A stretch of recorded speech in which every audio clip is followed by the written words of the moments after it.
Allegedly, there is a tree in my father's village that snatches people at night.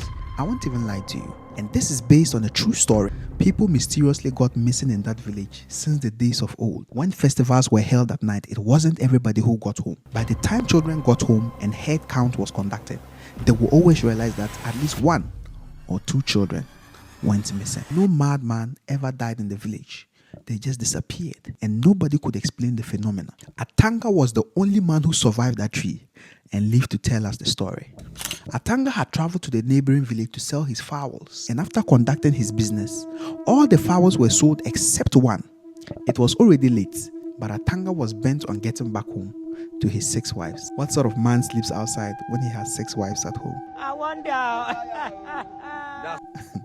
When Atanga got to the center of town at midnight, he felt a cold breeze blow past him. The blood of Jesus. He thought it was the Harmattan wind, but again, the breeze emphasized itself and blew past him the second time.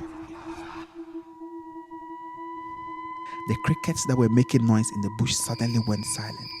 All the dogs that were barking from a distance that he could hear kept quiet.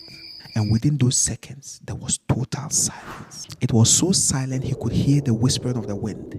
And as if he could hear voices, the voices of children whispering from a distance. But there was no one in sight. Then after a few steps, the cold wind would blow. There was a big baobab tree at the center of town where elderly men would often gather, chat, and drink their way into more calabashes of pito.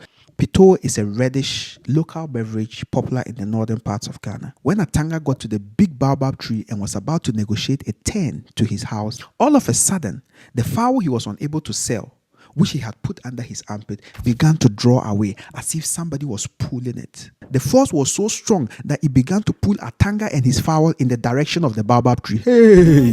Atanga began to wrestle for his fowl even more. Whatever it is, he was not going to relent. He wrestled, but the force pulled even harder. And in no time, Atanga found himself and his fowl standing in front of the big baobab tree at the center of town.